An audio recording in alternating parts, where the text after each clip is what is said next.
Bonjour la famille, je m'appelle Gilles Moriconi. Nous vous souhaitons la bienvenue au panel de l'école du sabbat de 3ABN où nous avons parcouru l'évangile de Jean. Nous sommes à mi-chemin, la leçon numéro 6, plus de témoignages de Jésus. Si vous voulez votre propre copie du guide d'études bibliques, vous pouvez aller sur 3abnsabbatschoolpanel.com. C'est 3abnsabbatschoolpanel.com. Téléchargez la leçon et ouvrez votre cœur et votre esprit pour recevoir ce que le Seigneur a pour nous tous alors que nous étudions ensemble.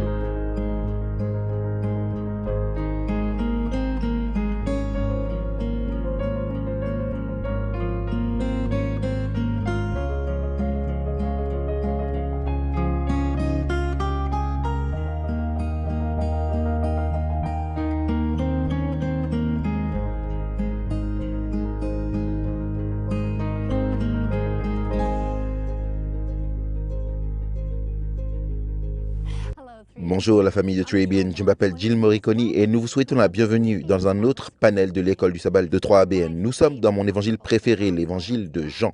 La leçon numéro 6, plus de témoignages sur Jésus. Nous avons étudié la semaine dernière, si vous l'avez manqué, c'était une étude puissante. Regardez-la sur YouTube ou 3ABN+, qui est notre application gratuite que vous pouvez télécharger et partager avec les gens. Mais la semaine dernière, nous avons étudié sur le témoignage de Jésus auprès de la femme au puits et, par extension, tout le village, là-bas, les Samaritains, qui ont trouvé Jésus comme leur Messie. J'aimerais vous présenter ma famille, votre famille, sur le panel. À ma gauche, ma sœur en Jésus, Shelly Quinn. Je suis heureuse d'être ici, ma sœur. J'ai la leçon de lundi, une nouvelle compréhension du Messie. Amen. Et au milieu, pasteur James Rafferty. C'est bon d'être ici, Shelly. J'ai la leçon de mardi, l'acceptation et le rejet.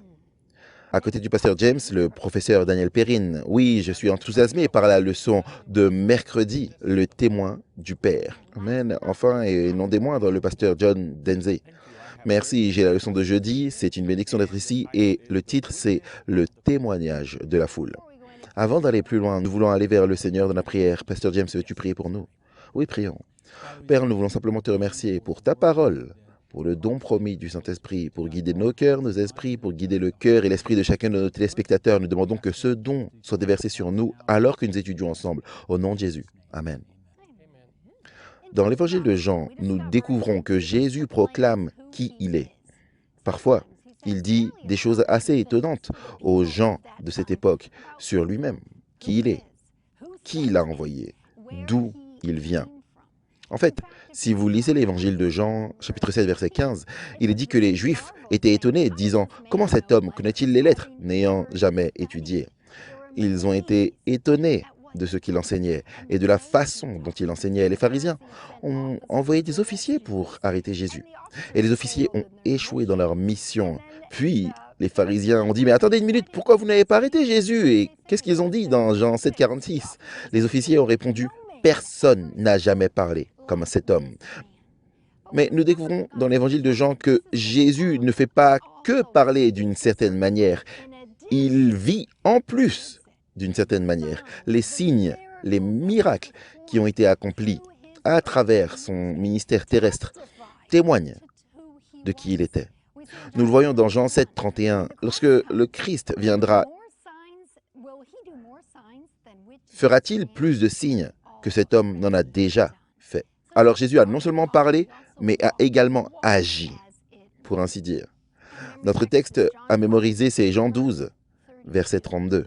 Jésus parlant, « Moi, lorsque je serai élevé de la terre, j'attirerai tous les hommes, tous les peuples à moi-même. » Et pourtant, la puissance d'attraction est là, l'amour est là, l'expiation par substitution est là, le don gratuit de la vie éternelle est offert gratuitement, le grand échange est là, comme Shelly le dit toujours, mais pourtant vous et moi, nous avons le choix. Nous pouvons chacun recevoir ou rejeter.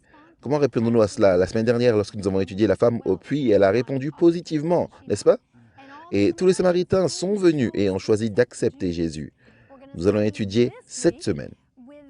Après avoir nourri les 5000 personnes, certains de la multitude n'ont pas répondu si favorablement. Et comment certains d'entre eux ont choisi de rejeter Jésus? La résurrection de Lazare que nous avons étudiée il y a quelques semaines. Et après cela, Certaines personnes ont une plus grande foi en Jésus et ils se sont tournés vers lui après ce témoignage et certaines personnes ont choisi de se détourner.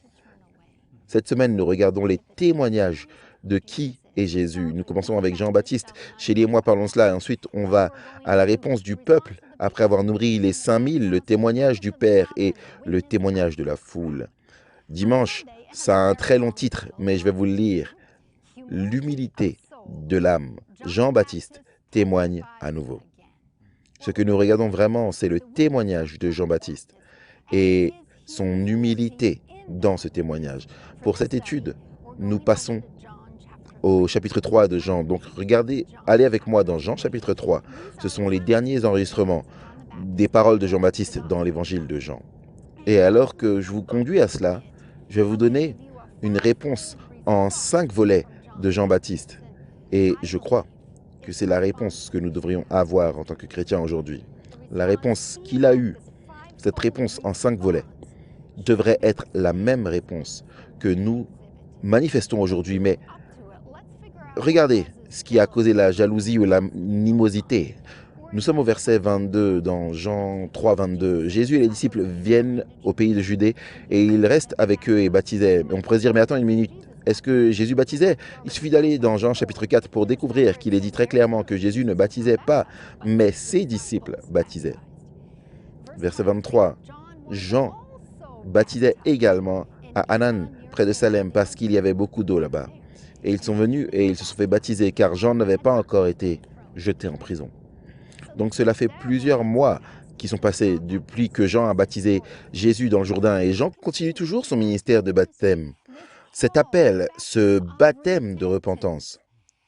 Et les disciples de Jésus baptisent également. Verset 25. Il y eut une dispute entre certains disciples de Jean et les Juifs au sujet de la purification. Ça avait à voir avec les rituels de lavage. Et les disciples de Jean ont porté la dispute à Jean. Mais cela s'est transformé en jalousie contre Jésus. Voyez ceci au verset 26. Les disciples de Jean viennent vers Jean et ils disent, Rabbi, celui qui était avec toi au-delà du Jourdain, de qui tu as témoigné, voici, il baptise et tous viennent à lui. Maintenant, nous attendons à cela dans le monde profane, pas vrai? On veut gravir les échelons de l'entreprise rapidement, pas vrai? Ça arrive dans le monde séculier. On veut avoir la plus belle voiture, le meilleur travail, la plus belle femme. Ça se produit dans le monde séculier. Mais est-ce que ça peut arriver dans l'Église? Est-ce que la jalousie et l'esprit de fierté et de suprématie surgit même parmi les disciples de Dieu? Avez-vous déjà entendu cela? Un tel et un tel a plus de personnes dans sa réunion de prière. Un tel et un tel a plus de vues sur YouTube que ce prédicateur.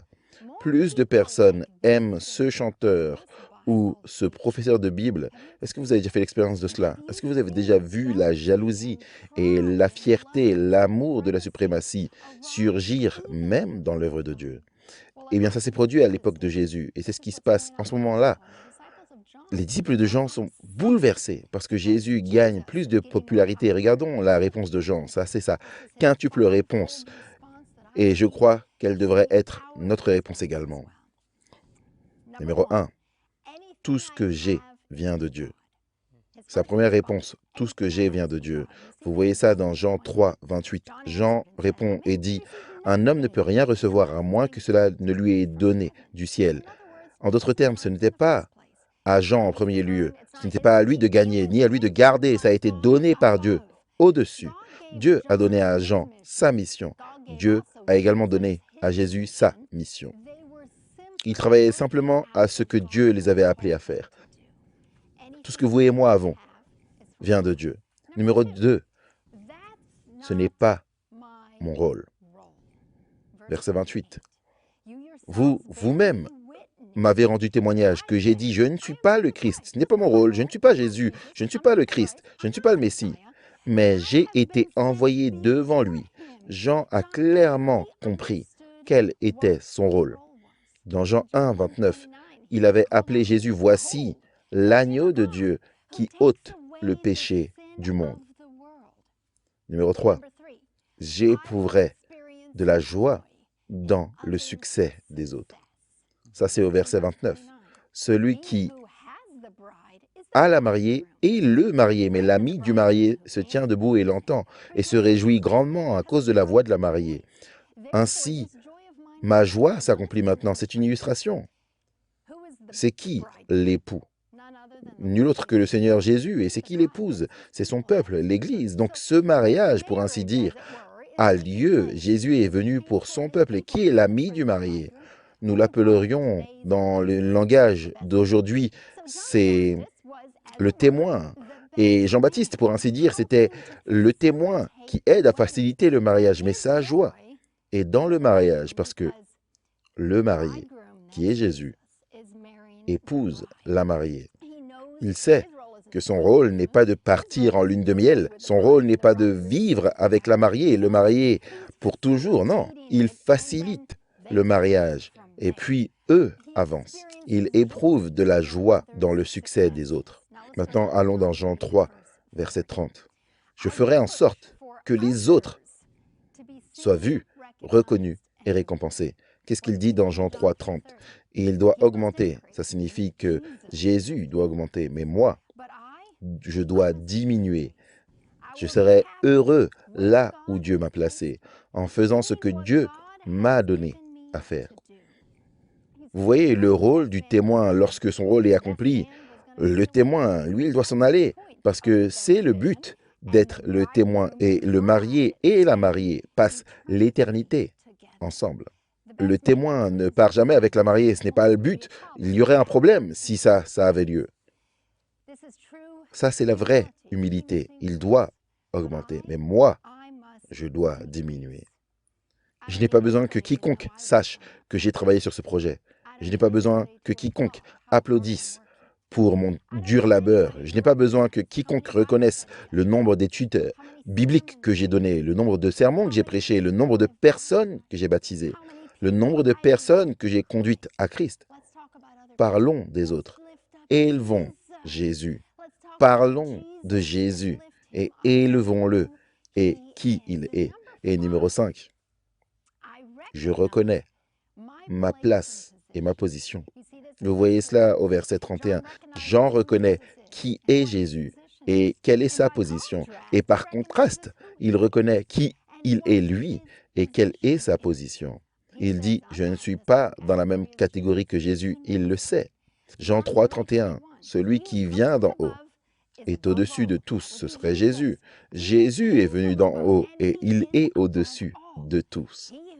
Celui qui est de la terre est terrestre et parle de la terre. Celui qui vient du ciel est au-dessus de tout. Cette comparaison entre Jean et Jésus. Qu'est-ce que vous et moi sommes censés faire quand le péché d'orgueil prend place? Qu'est-ce que vous et moi sommes censés faire quand la jalousie entre dans notre cœur et entre dans l'œuvre de Dieu? Numéro 1, nous allons simplement à Dieu et nous disons, merci de m'avoir montré mon cœur. Merci de m'avoir montré qu'il y a du péché dans ma vie et j'aimerais enlever cela. Pointez vos yeux, regardez à Jésus, pas à vous-même et clairement pas aux autres. Regardez à Jésus, reconnaissez que tout ce que nous avons vient de Dieu. Connaissez votre rôle et ce qu'il vous a appelé à faire, pas ce que les autres sont appelés à faire, mais vous. Expérimentez de la joie dans le succès des autres. Efforcez-vous d'élever Jésus et de pousser les autres en avant, pas vous-même. Et reconnaissez quelle est votre propre place, votre propre position en tant que fils et fille de Dieu. Amen. Merci, Jill. J'aime toujours tes listes. Je m'appelle Shelley Quinn. J'ai la leçon de lundi, une nouvelle compréhension du Messie. J'aimerais m'écarter un peu de mes notes ici, mais nous voyons dans Jean, en particulier dans Jean 1, 32 à 36, Dieu a dit à Jean à l'avance comment il saurait qui est le Messie, le vrai Fils de Dieu, la divinité. Et il lui dit sur qui tu verras l'Esprit descendre et demeurer. C'est lui qui baptisera du Saint-Esprit. Et donc Jean dit, eh bien j'ai vu que cela est arrivé et j'ai vu et témoigné que c'est le Fils de Dieu. Puis le lendemain, il dit, voici l'agneau de Dieu. Maintenant, voici la chose intéressante. J'aimerais un peu revenir au verset dont tu viens de parler. Vous voyez, nous avons discuté de cela à plusieurs reprises. La majorité religieuse s'était trompée au moment de l'arrivée de Jésus. Ils pensaient que le Messie allait être un libérateur, un roi conquérant pour les libérer. Jean est le dernier prophète de l'ancienne alliance. Et il comprend Ésaïe 53. Il comprend le Messie souffrant. Il comprend qu'il sera l'agneau de Dieu qui reflète le caractère parfait de Dieu et cette perfection, et qu'il pointerait vers lui comme étant notre sacrifice de substitution. Rappelez-vous, l'agneau pascal. 1 Corinthiens 5, 7 nous dit que Jésus est notre Pâque qui a été sacrifié pour nous. Maintenant, Jean fait ces déclarations, ce que vous venez de regarder. Je le vois dans Jean 3, versets 31 à 35. 5 raisons pour la suprématie de Jésus. Jean dit, eh, il est venu d'en haut. Donc, ça c'est le verset 31 de Jean, chapitre 3. Jésus avait une origine céleste. Numéro 2, il dit,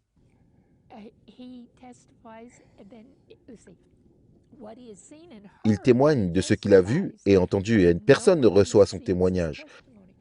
Jésus parle d'une expérience directe. C'est le créateur du monde. Numéro 3, il dit qu'il a reçu le témoignage de Dieu, qu'il est vrai et donc il est d'accord avec Dieu. Puis il dit que c'est lui qui prononce les paroles de Dieu et qu'il a le Saint-Esprit sans mesure. Ensuite, il dit, le Père aime le Fils et a tout remis entre ses mains. Donc Jean-Baptiste apporte une nouvelle compréhension de qui est le Messie. Nous devons revoir notre propre compréhension et j'aimerais vous conduire à Jean chapitre 5, versets 46 et 47. Cela m'a sauté aux yeux il y a plusieurs années et a changé la façon dont j'étudiais le Messie. Jésus dit dans Jean chapitre 5, 46, qu'il parle aux Juifs et il dit, si vous croyez Moïse, vous m'auriez cru, car il a écrit à mon sujet, mais si vous ne croyez pas ses écrits, comment croirez-vous en mes paroles? Waouh! Combien de temps passons-nous dans Genèse, Exode, Lévitique, Nombre et Deutéronome? Si nous croyons Moïse, nous comprendrions le Messie. Pourquoi? Parce que dans les écrits de Moïse, le langage de l'alliance, les titres de l'alliance, les termes de l'alliance qui sont appliqués à Jésus, la personne de Jésus-Christ, sont d'abord introduits et expliqués. Et cela nous ouvre les yeux à une nouvelle compréhension du Messie. Par exemple, premier-né, il est parlé, nous savons que dans Exode 4, 22 à 23, Dieu envoie Moïse à Pharaon. Et que fait-il?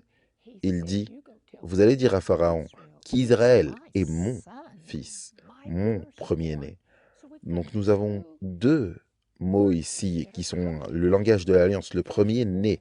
Israël n'était pas la première nation, mais le premier-né signifie la prééminence. Ainsi, lorsque la Bible parle de Christ comme étant le premier-né de toute la création, cela n'a rien à voir avec l'ordre de naissance. Si vous comprenez Moïse, les écrits de Moïse, le langage de l'alliance, vous savez de quoi il est parlé. Il est prééminent surtout parce qu'il a tout créé. Puis l'idée du Fils unique engendré, c'est quelque chose que nous voyons que Dieu dit à Abraham, prends ton fils unique, Isaac, c'est ton seul fils unique engendré, il parle de lui.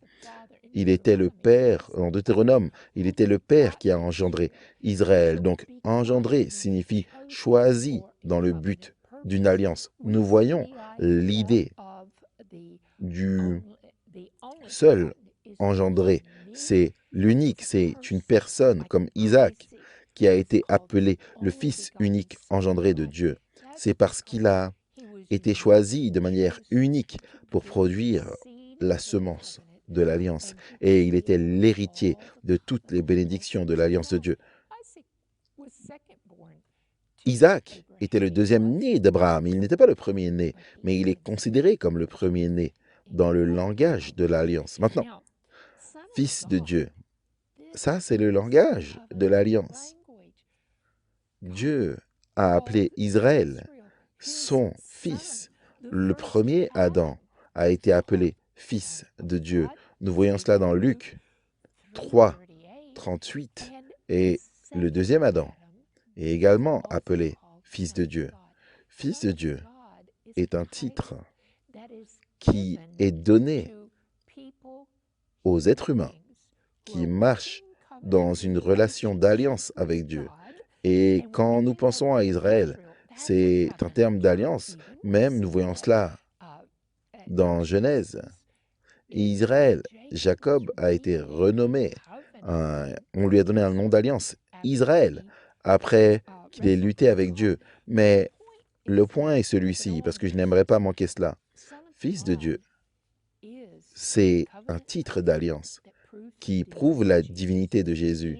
Il est l'unique, un en son genre, fils de l'alliance, qui est l'alliance faite chair. Dans Ésaïe 42, versets 6 et 7, il est dit « Moi, le Seigneur, je t'ai appelé à la justice, je te tiendrai et je te donnerai en alliance. » Il est l'agneau immolé dès la fondation du monde. Et il dit « Je vais te donner comme alliance pour le peuple, comme une lumière pour les païens, pour ouvrir les yeux des aveugles, faire sortir de prison les prisonniers et ceux qui sont assis dans les ténèbres. » Luc 1, 35. J'aime cela. L'ange dit à Marie, l'ange qui annonce la naissance, qu'elle va donner naissance au Messie. Cet ange saint, dans Luc 1, 35, celui qui te naîtra sera appelé le Fils de Dieu. Il est le Fils de l'Alliance. Il devait devenir une personne pour être le Fils de l'Alliance de Dieu. Dans un sens limité, nous sommes en Fils de Dieu. Dans Romains 8, 14, il est dit que tous ceux qui sont dirigés par l'Esprit de Dieu sont fils de Dieu. Mais la pleine autorité de ce titre d'alliance, fils de Dieu, appartient uniquement à Jésus. Il reflète évidemment sa divinité parce que les pharisiens le réprimandaient pour blasphème lorsqu'il s'est appelé le Fils de Dieu, se faisant lui-même égal à Dieu. Mais regardez ceci, Hébreux 1, 5 nous dit, et j'aime ça, Hébreux 1, c'est très puissant, car auquel des anges est-ce que Dieu le Père a-t-il jamais dit, tu es mon fils, je t'ai engendré aujourd'hui. Et encore, je serai pour lui un père et il sera pour moi un fils. Il parle de Jésus, sa suprématie, et il dit, voici ce que Dieu dit à Jésus, tu es mon fils. Je t'ai engendré, je suis ton père. Mais regardez ensuite le verset 8 d'Hébreux, chapitre 1. Mais au Fils, il dit, ton trône, ô mon Dieu, et pour toujours et à jamais. Jésus était la deuxième personne de la divinité qui est descendu pour prendre la chair et devenir le Fils de Dieu, Emmanuel, Dieu avec nous. Faisons en sorte que cette compréhension du Messie, qu'il est né pour mourir, pour satisfaire la justice de Dieu contre le péché. Amen. Merci, Shelly. On ne fait que commencer. On aimerait faire une pause et partager avec vous un moment de mission et on va revenir. À nouveau, bienvenue à la leçon numéro 6, plus de témoignages concernant Jésus. On va passer la parole au pasteur James. J'ai la leçon de mardi qui est intitulée « Acceptation et rejet ». On se focalise principalement sur Jean chapitre 6. La leçon nous dit que la leçon 2 a décrit l'alimentation des 5000 dans Jean 6, mais n'a pas couvert la dernière section de l'histoire que nous allons étudier maintenant. Nous allons donc examiner Jean chapitre 6, versets 51 à 71. Il y a beaucoup de lectures ici. On ne va pas tout lire, mais on va lire une grande partie. Nous poserons simplement la question au fur et à mesure que nous lisons les versets. Que dit Jésus que les gens ont du mal à accepter? Qu'est-ce que dit Jésus ici que les gens ont du mal à accepter? J'aimerais simplement ajouter un petit peu à cela. Et est-ce que nous avons le même problème aujourd'hui à accepter ce que Jésus dit ici? Jésus commence, on va commencer au verset 51, « Je suis le pain vivant qui est descendu du ciel. Si quelqu'un mange de ce pain, il vivra éternellement. Et le pain que je lui donnerai, c'est ma chair, que je donnerai pour la vie du monde. » Maintenant, ça, c'est ce que les Juifs avaient du mal à accepter. En fait, au verset 52, les Juifs luttaient en eux-mêmes, disant « Comment cet homme peut-il nous donner de la chair à manger à nouveau ?» Shelley et Jill, comme elles le partageaient, ils l'ont pris au pied de la lettre. Ils n'ont pas compris la leçon spirituelle ici. Et quand nous parlons de vérité biblique, les choses spirituelles sont spirituellement discernées. Et donc, Jésus essaie d'ouvrir un petit peu au verset 53. Jésus leur dit « Je vous le dis en vérité, si vous ne mangez ma chair et ne buvez mon sang, vous n'avez pas la vie en vous-même. Celui qui mange ma chair, verset 54, et boit mon sang a la vie éternelle, et je le ressusciterai au dernier jour. Car ma chair est vraiment de la nourriture et mon sang est vraiment un breuvage. Celui qui mange ma chair et boit mon sang demeure en moi et moi en lui. » Jésus essaye de partager avec eux une vérité spirituelle ici, qu'il s'agit de demeurer en Jésus. Il s'agit de le manger comme le pain de vie. Ce n'est pas littéral, manger sa chair et boire son sang, on ne parle pas de cannibalisme. Il s'agit de participer à la vie de Jésus-Christ, son sang, sa mort, son obéissance parfaite pour nous dans l'évangile, l'alliance éternelle que Dieu nous a donnée en Jésus-Christ. Et il continue, car le Père vivant m'a envoyé, je vis par le Père afin que celui qui me mange vive par moi. Vous voyez cette relation de demeurer, on parle encore de cela ici, on va développer cela dans Jean 15. Puis il le dit directement, c'est ce pain qui est descendu du ciel. Vos pères n'ont-ils pas mangé la manne et sont morts? Celui qui mangera de ce pain vivra pour toujours. Donc on parle ici de la parole de Dieu, on parle ici de la Bible, des vérités de la Bible, le pain de vie. Voilà pourquoi Jean ouvre l'évangile. Si vous vous souvenez, l'évangile de Jean s'ouvre avec « Au commencement était la parole ». Et la parole était avec Dieu, et la parole était Dieu. Et bien sûr, il est parlé de Jésus-Christ, qui est devenu chair et est demeuré parmi nous. Jésus fait l'inverse maintenant. Il commence avec « Moi, je suis Jésus, et la chair, le sang, c'est moi ici. Vous devez participer à moi. » Ça signifie que vous devez participer à la parole. Et bien sûr, Jean a été clair à ce sujet. Il revisite simplement la même vérité ici dans Jean chapitre 6, qu'il a déjà partagé avec nous dans Jean chapitre 1. La puissance se trouve dans la parole de Dieu et nous devons participer à cette parole. Et bien sûr, Satan le sait, il essaye de l'obscurcir, il essaye de faire de mauvaises citations, il essaye de nous amener à nous concentrer sur des choses qui ne sont même pas significatives par rapport à la parole de Dieu. Et donc Jésus essaye de nous ramener à ces vérités de la parole de Dieu. Donc beaucoup de disciples, verset 6, lorsqu'ils ont entendu cela, ont dit « C'est une parole difficile, qui peut l'entendre ?» Ils ont essayé de donner l'impression que Jésus parlait de cannibalisme. C'est ce qu'ils essayaient de donner l'impression. Mais il ne parlait pas de cannibalisme du tout. Il parlait de demeurer en lui. Il parlait de faire de la parole de Dieu la première chose dans votre vie. Maintenant, les gens qui l'écoutaient, c'étaient ses disciples. Pas seulement les 12, mais un groupe large de 70 disciples. Et Jésus faisait valoir un point.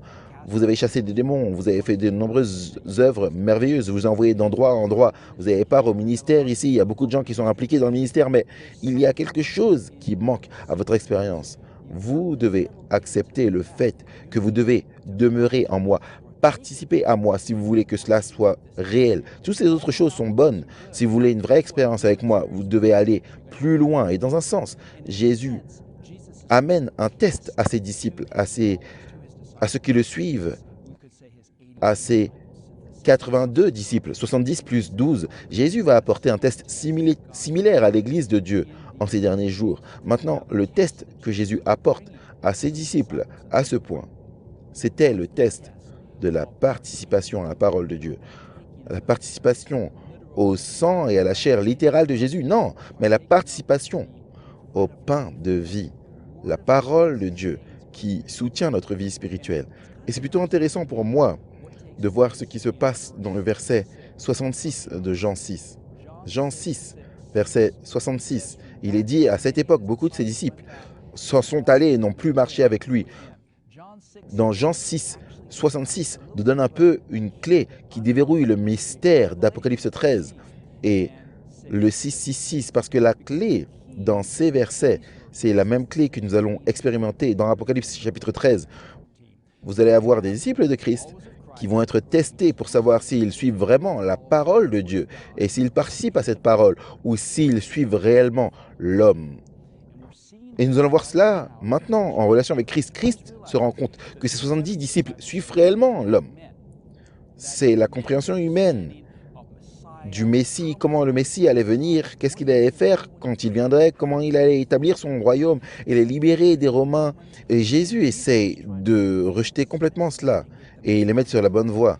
Vous devez prendre part à mes paroles afin que vous puissiez vraiment comprendre de quoi mon royaume est question. Les 70 disciples n'achètent pas, ils n'acceptent pas, ils se détournent de cela. Jean 6, 66, le peuple de Dieu, à la fin des temps, va-t-il faire la même chose? Le test pour les croyants aujourd'hui est le même que le test était pour les disciples de Jésus à son époque. C'est Jésus, la parole. Quand vous regardez dans Apocalypse chapitre 14, qui est une sorte de post-Apocalypse 13, conseil ou directive pour le peuple de Dieu, il est dit dans Apocalypse 14, 4, que le peuple de Dieu, dans le contexte de l'épreuve de la marque de la bête, va suivre l'agneau partout où il va. Disons simplement cela.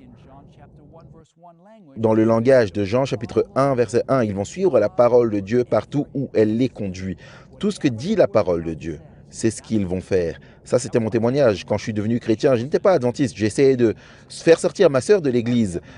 Quand j'ai entendu adventiste, j'ai dit « je ne suis pas sûr de ces adventistes. Ils ont toutes ces doctrines étranges. » Mais quand j'ai commencé à étudier la parole de Dieu avec les adventistes, j'ai commencé à réaliser que ces gens suivent la Bible. Et mes amis de Calvary Chapel, de l'église pentecôtiste, s'inquiétaient pour moi. J'allais devenir adventiste. Et je leur ai dit, ne vous inquiétez pas, je ne vais pas devenir adventiste. Je vais simplement suivre la parole de Dieu. Partout où la parole me mène, c'est là où je vais aller. Et ça, c'est le même test pour le peuple de Dieu à la fin des temps. Partout où la parole de Dieu nous conduit, c'est là où nous devons aller. En fait, dans Daniel, chapitre 12, qui est un parallèle à Apocalypse chapitre 13 et 14, nous avons la même chose qui se produit lorsque Michael se lève et le temps de grâce se termine, un temps de détresse tel qu'il n'y en a jamais eu sur le monde, qui est synonyme des 7 dernières plaies d'Apocalypse 15 et 16. Nous avons un peuple qui va être délivré et il est décrit comme un peuple dont le nom est écrit dans le livre. Leur nom est écrit dans le livre. La question que nous voulons nous poser, c'est comment est-ce qu'ils ont leur nom écrit dans ce livre afin qu'ils soient délivrés au temps de trouble? Comment est-ce qu'ils ont leur nom écrit dans ce livre? Malachie chapitre 3. Et j'aimerais que vous puissiez regarder ici, versets 15 et 18. Nous appelons les fiers heureux, et ceux qui font le mal sont établis, ils ont un mois entier pour eux. Ils tentent Dieu et sont même délivrés. Alors il est dit au verset 16, ceux qui craignaient l'Éternel se parlaient souvent les uns aux autres, et l'Éternel écouta, et il entendit, et un livre de souvenirs fut écrit devant lui pour ceux qui craignaient l'Éternel et méditaient sur son nom. Ils seront à moi, dit l'Éternel des armées.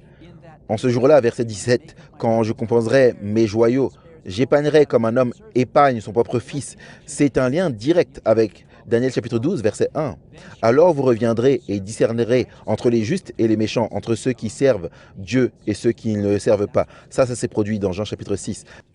Les disciples de Christ, à travers cette épreuve, d'être dirigés à participer à la parole de Dieu et à suivre l'agneau partout où il va, discernait maintenant entre les justes et les méchants, entre celui qui sert vraiment Dieu et celui qui ne le sert pas. La séparation se produit. Elle a eu lieu dans Jean chapitre 6 parmi les propres disciples de Christ et elle aura lieu dans Apocalypse chapitre 13 parmi ces croyants déclarés dans ces derniers jours.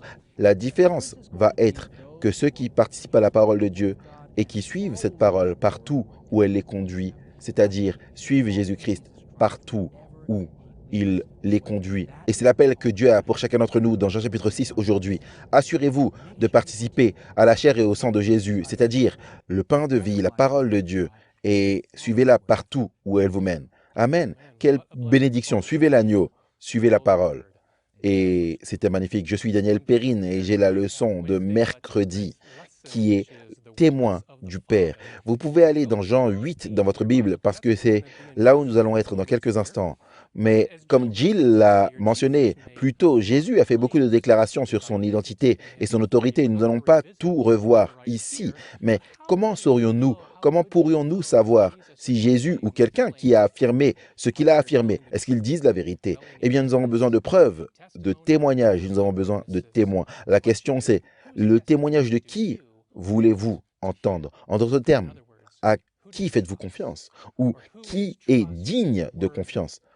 Faites-vous confiance à vos propres témoignages, vos propres témoins ou vos parents ou de quelqu'un qui a fait l'expérience de ça? Parfois, on aime voir les opposants, ce que les opposants ont à dire ou un reportage. Si j'ai lu cela en ligne, c'était dans un livre publié ou bien un journal. On peut trouver toutes sortes de preuves et de témoignages et elles pourraient très bien dire la vérité, mais quand il s'agit de choses spirituelles, en particulier les témoignages de Christ, on veut savoir à partir de quelqu'un qui a la réputation de tout savoir, il a déjà toutes les informations.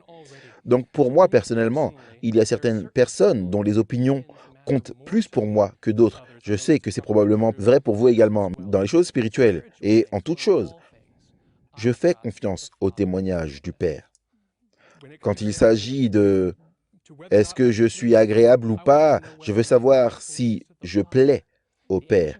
L'Ancien des jours, à qui rien n'échappe, celui qui a été là de toute éternité, qui a une connaissance approfondie de ce qui est présent, passé et futur. Personne n'est plus digne de confiance que le Père. Même les ennemis de Jésus étaient d'accord avec cela. Nous faisons confiance à la parole de Dieu, c'est ce qu'ils ont dit. Ils ne voulaient pas prendre le simple témoignage d'un homme, et ce n'est pas le simple témoignage d'un homme qui peut prouver Jésus-Christ. Et c'est pourquoi les leaders juifs lui dirent au chapitre 8, verset 13, « Tu te rends témoignage à toi-même, ton témoignage n'est pas vrai. » Il traitait son témoignage comme celui d'un simple homme. Maintenant, Jésus était d'accord avec eux qu'aucun témoignage d'un simple homme n'était suffisant, mais il n'était pas d'accord avec eux, les dirigeants juifs, qui affirmaient que son témoignage était le témoignage d'un simple homme, parce qu'il n'était pas cela. Verset 14, Jésus dit lui-même, « Même si je me rends témoignage à moi-même, mon témoignage est vrai, car je sais d'où je viens et où je vais, mais vous ne savez pas d'où je viens et où je vais. » En d'autres termes, la vérité est la vérité. Peu importe à quel point vous êtes incrédule, Jésus vient simplement, il déclare, il illustre, il démontre qu'il est la vérité. Et ensuite, ils tournent leur attention vers le témoignage du Père à plusieurs endroits, ici dans ce chapitre, versets 17 et 18. Il est également écrit, dit Jésus, dans votre loi, que le témoignage de deux hommes est vrai. Je suis celui qui rend témoignage de moi-même, et le Père qui m'a envoyé témoigne de moi. Regardez la parole de Dieu, deux témoins s'accordent sur la vérité. On peut avoir confiance à cela. Et puis, verset 54, chapitre 8, Jésus répond, « Si je m'honore moi-même, mon honneur n'est rien. C'est mon Père qui m'honore. Celui dont vous dites qu'il est votre Dieu. Vous dites que vous avez confiance dans le Père. Le Père a témoigné. » Et la leçon nous montre, le premier texte qui est donné dans la leçon au chapitre 5, verset 37, Jésus dit, le Père lui-même qui m'a envoyé a témoigné de moi. Vous dites que vous croyez au Père. Le Père a témoigné. Et Jésus continue. Vous n'avez jamais entendu sa voix à aucun moment, ni vu sa forme, mais vous n'avez pas sa parole qui demeure en vous, car celui qui l'a envoyé, lui, vous ne le recevez pas. En d'autres termes, le Père confirme le Fils, mais nous ne comprenons pas le Père si nous n'acceptons pas le Fils. Ils travaillent à l'unisson, ils ne sont pas séparés, ils travaillent ensemble. Et donc la question c'est, est-ce que nous allons accepter le témoignage du Père? En fait, est-ce que nous allons même le reconnaître? Ou allons-nous, comme les dirigeants juifs, exalter nos opinions au-dessus afin que nous ne puissions même pas entendre la voix de Dieu parce que nous n'acceptons pas la voix de Jésus? Si nous acceptons l'un, nous devons accepter les deux. Si nous rejetons l'un, nous devons rejeter les deux.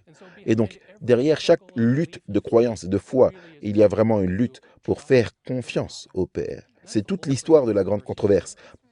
Pouvons-nous faire confiance au Père? Devrions-nous faire confiance au Père? Et Jésus descend pour dire, laissez-moi vous donner des preuves pour faire confiance au Père et le Père donne des preuves pour faire confiance au Fils. Donc, c'est quoi le témoignage du Père? La leçon met en évidence quelques histoires qui ne sont pas incluses dans l'évangile de Jean, mais Jean et ses lecteurs les connaissaient, nous également. Les premières sont dans Matthieu 3, nous les trouvons dans Marc et Luc également, mais c'est le baptême de Jésus.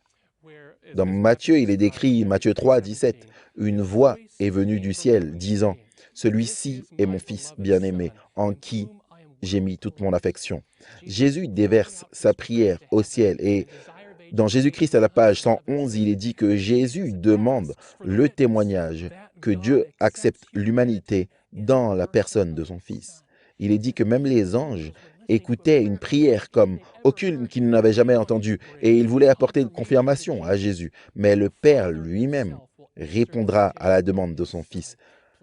Il place son sceau sur lui. Celui-ci est mon fils bien-aimé en qui j'ai mis toute mon affection. Il n'est pas taché par le péché et c'est alors un témoin pour nous. Si nous sommes prêts à faire confiance au Père, alors nous pouvons nous accrocher à Jésus et être acceptés en et à travers lui. Matthieu 17. Alors, vers la fin du ministère de Jésus, les disciples ont du mal à comprendre et à croire le témoignage de Jésus concernant lui-même et ce qu'il est sur le point de traverser à Jérusalem. Et ainsi, Jésus est transfiguré devant eux avec le rayonnement et l'éclat de sa gloire céleste. Pierre, Jacques et Jean le voient et ensemble, les trois de ses disciples, avec Jésus, entendent à nouveau la voix du Père disant, « Celui-ci est mon Fils bien-aimé, écoutez-le, écoutez-le, écoutez son témoignage. » Et puis finalement, dans Jean, il nous est dit au chapitre 12, verset 17, les témoignages qui arrivent à propos de Jésus, mais nous avons toujours besoin d'entendre le témoignage du Père. Donc, chapitre 12, verset 20, 33, je me focalise sur le verset 27 ici. « Mon âme est troublée, que dirais-je? Père, sauve-moi de cette heure ?» Mais c'est dans ce but que je suis venu. À cette heure, Père, glorifie ton nom. Alors, le voici encore, une voix vient du ciel en disant, « Je t'ai glorifié et te glorifierai à nouveau. » Ce n'est pas tout le monde qui a entendu la voix, ce n'est pas tout le monde qui l'a compris. Certains pensaient que c'était le tonnerre, d'autres ont pensé que c'était un ange, mais le Père a témoigné une fois de plus. Pourquoi n'y a-t-il pas de voix de témoignage de la part du Père à la croix? Ne serait-ce pas le moment idéal pour dire au monde, « Celui-ci est mon Fils bien-aimé, écoutez-le, regardez-le, contemplez l'agneau ». Certainement, ça aurait été notre politique. C'est ce que j'aurais pensé, c'est ce que j'aurais fait. Mais le Père, en ce moment, sur la croix du Calvaire, est apparemment silencieux. Maintenant, nous savons qu'il n'était pas absent, il n'était pas complètement silencieux. Le témoignage de Matthieu nous dit qu'il y a eu un grand tremblement de terre. Il y avait une obscurité non naturelle, il y avait le déchirement du voile du temple qu'on trouve dans Matthieu 27. Toutes ces choses témoignent de l'implication et de la présence du Père. Pourquoi n'entendons-nous pas une voix à la croix? Pour quelques raisons, et la première, c'est que Jésus lui-même doit faire confiance au témoignage du Père. Il traverse et illustre pour nous ce que notre expérience doit être. Lorsqu'il est entouré de ténèbres et se sent abandonné, il fait confiance à ces mêmes paroles qu'il a entendues. « Celui-ci est mon Fils bien-aimé, en qui j'ai mis toute mon affection. » Et il donne l'illustration de l'expérience que nous devons traverser. Et deuxièmement, la croix doit parler pour elle-même. Les paroles peuvent déclarer, mais les actions démontreront. Et la croix démontre, illustre et montre la gloire de Dieu. C'est sa gloire et son caractère et c'est son amour. Et le Père témoigne à travers le Fils. Romains 5, 8, il nous est dit que Dieu démontre son amour pour lui alors que lorsque nous étions encore pécheurs, Christ est mort pour nous. Romains 8, 32, il n'a pas épargné son propre Fils, mais l'a livré pour nous tous. La gloire du Père se révèle dans le Fils. Et tout comme Jésus a dit, celui qui m'a vu a vu le Père. Quand vous voyez la croix, vous voyez l'amour du Père, mais il y a plus que je ne veux pas rater. Apocalypse chapitre 5, versets 6 et 7. Jean se demande s'il y a quelqu'un qui peut ouvrir le rouleau.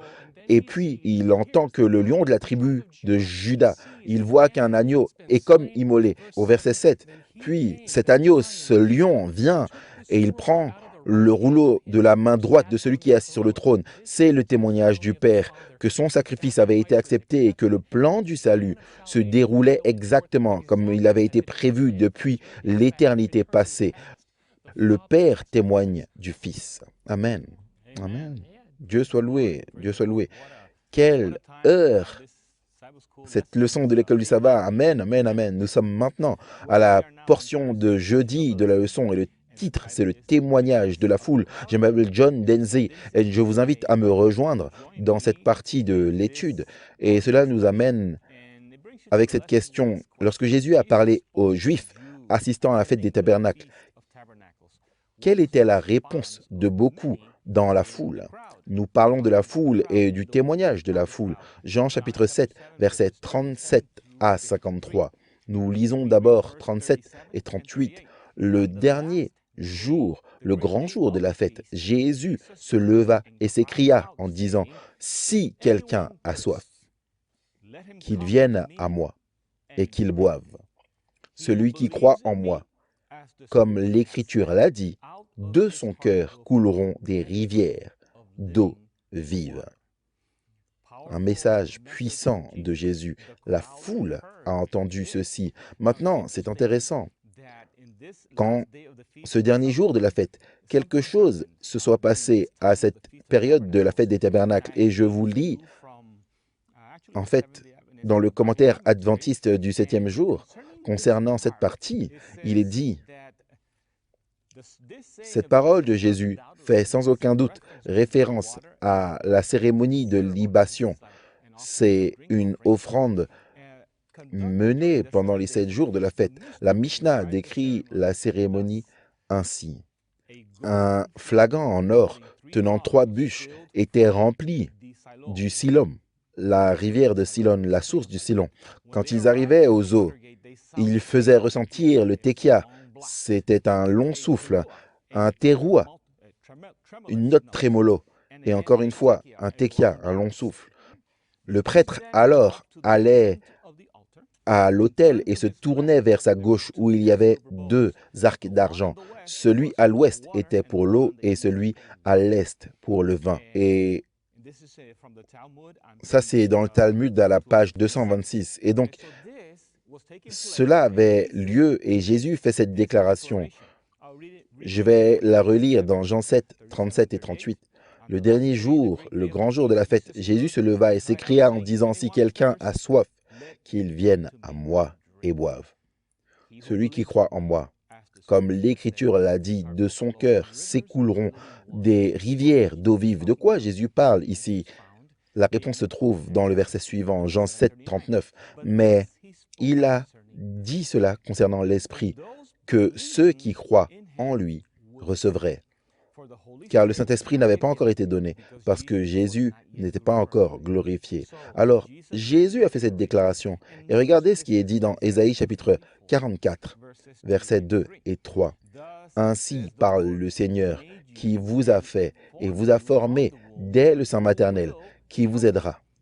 Ne craignez pas, ô Jacob, mon serviteur, et toi, Jeshurun, que j'ai choisi, car je verserai l'eau sur celui qui a soif, et j'inonderai la terre sèche. Je verserai mon esprit sur tes descendants et ma bénédiction sur ta postérité. » C'est un très bon lien avec ce que Jésus disait. Regardons maintenant Ésaïe 12, versets 2 et 3. « Voici, Dieu est mon salut. J'aurai confiance et n'aurai pas peur, car Yahweh, le Seigneur, est ma force, et mon chant, lui, est devenu mon salut. Donc, avec joie, vous attirerez l'eau du puits du salut. » Et je vous encourage à puiser de l'eau du puits du salut, Jésus-Christ. Revenons maintenant à Jean chapitre 7 et verset 40. « Ainsi, beaucoup de la foule, lorsqu'ils ont entendu cette parole, dirent, « Vraiment, celui-ci est le prophète. » Alors je vous pose une question. De quel prophète parlait-il? Allons maintenant dans Deutéronome chapitre 18, à partir du verset 15. Deutéronome 18, verset 15. « L'Éternel ton Dieu vous suscitera du milieu d'entre tes frères un prophète comme moi, vous l'écouterez. Moïse parle ici de Jésus selon tout ce que tu désires que l'Éternel ton Dieu à Horeb au jour de l'assemblée, disant que je n'entende plus la voix du Seigneur mon Dieu et que je ne vois plus ce grand feu de peur que je ne meure. Et l'Éternel me dit, ce qu'ils ont dit est bon. Je leur susciterai un prophète comme toi d'entre leurs frères, et je mettrai mes paroles dans sa bouche, et il leur dira tout ce que je lui commanderai. Et il arrivera que quiconque n'écoutera pas mes paroles qu'il prononce en mon nom, je l'exigerai de lui. Donc nous voyons ici qu'il se demande, est-ce que c'est le prophète dont Moïse a parlé? Jean chapitre 7, verset 41. Qu'est-ce que dit la foule encore? D'autres ont dit, c'est le Christ. Mais certains ont dit, est-ce que le Christ viendrait de Galilée? L'Écriture n'a-t-elle pas dit que le Christ vient de la postérité de David et de la ville de Bethléem où David était? Donc il y avait une division parmi le peuple à cause de lui. Certains d'entre eux voulaient le prendre, mais personne n'a mis la main sur lui. Certains d'entre eux voulaient le prendre, signifie qu'ils voulaient le prendre et le tuer. J'aimerais vous guider vers Jean chapitre 7. Remarquez ce qui se passe ici, Jean chapitre 7. Jésus, au verset 14, il est dit maintenant, au milieu de la fête, Jésus monta au temple et enseigna. Voilà ce qui se passe à ce moment-là. Et les Juifs s'émerveillèrent en disant, comment cet homme connaît les lettres n'ayant jamais étudié? Jésus leur répondit et dit, ma doctrine n'est pas la mienne, mais celle de celui qui m'a envoyé. Si quelqu'un veut faire sa volonté, il connaîtra concernant la doctrine, si elle vient de Dieu ou si je la déclare de ma propre autorité. Donc il y a une division concernant Jésus. Dans Jean chapitre 7, verset 45, regardez ce qui se passe.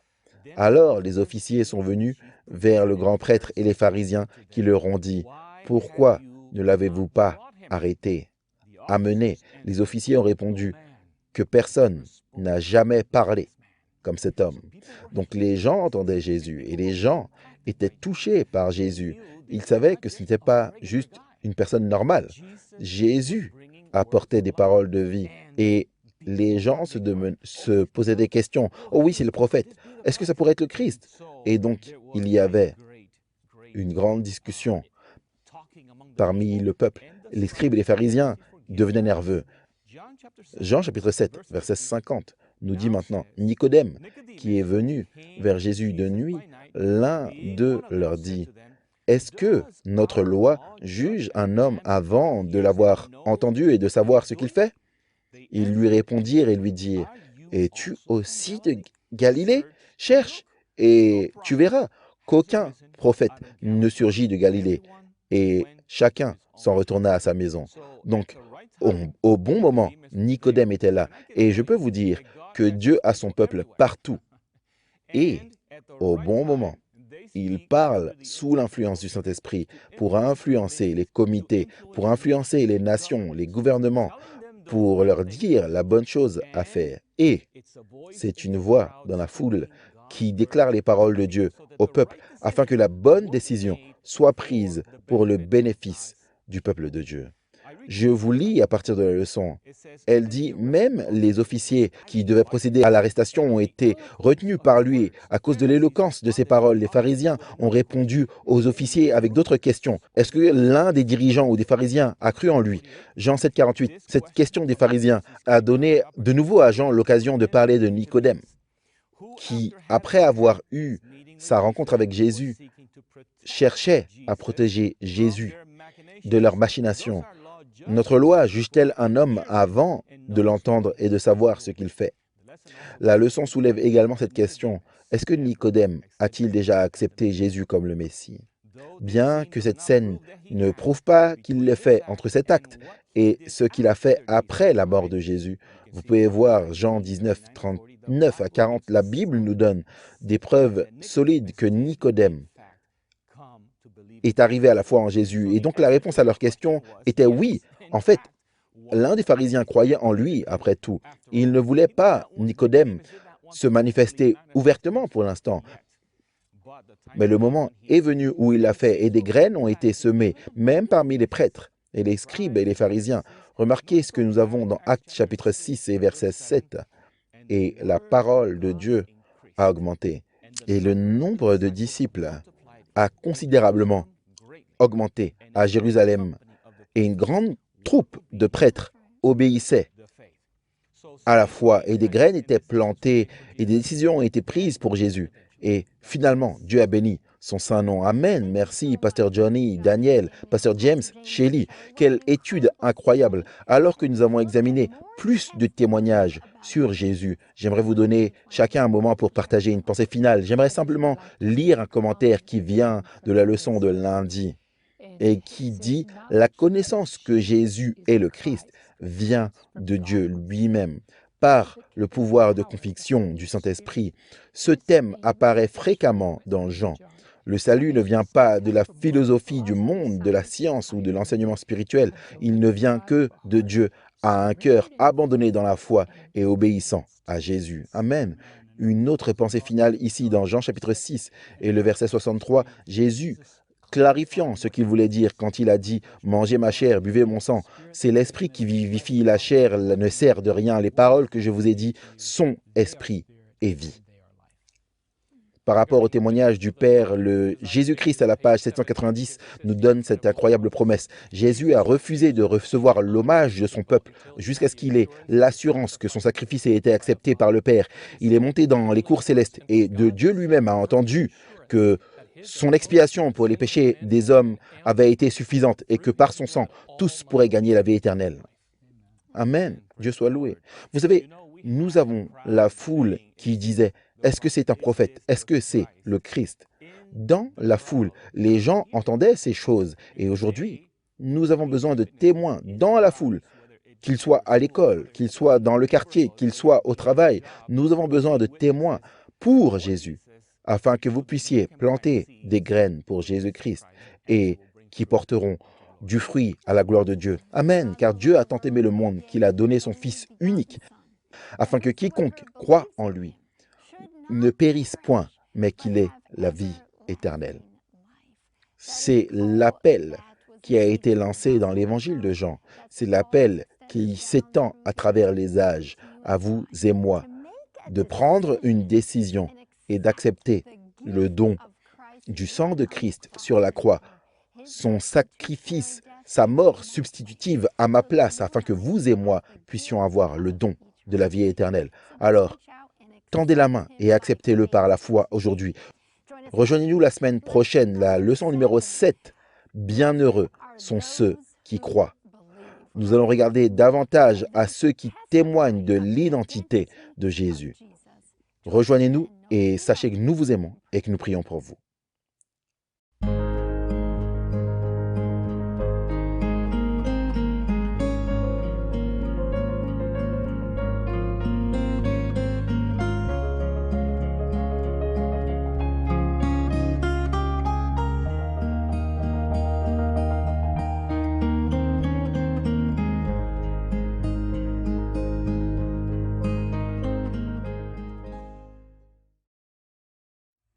Bonjour la famille, je m'appelle Gilles Moriconi. Nous vous souhaitons la bienvenue au panel de l'école du sabbat de 3ABN où nous avons parcouru l'évangile de Jean. Nous sommes à mi-chemin, la leçon numéro 6, plus de témoignages de Jésus. Si vous voulez votre propre copie du guide d'études bibliques, vous pouvez aller sur 3abnsabbatschoolpanel.com. C'est 3abnsabbatschoolpanel.com. Téléchargez la leçon et ouvrez votre cœur et votre esprit pour recevoir ce que le Seigneur a pour nous tous alors que nous étudions ensemble.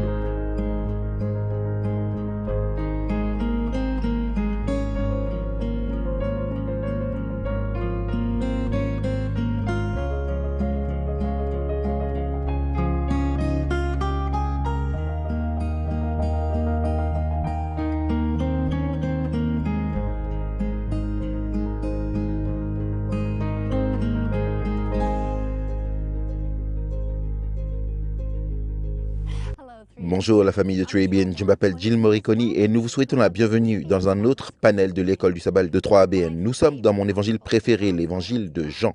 La leçon numéro 6, plus de témoignages sur Jésus.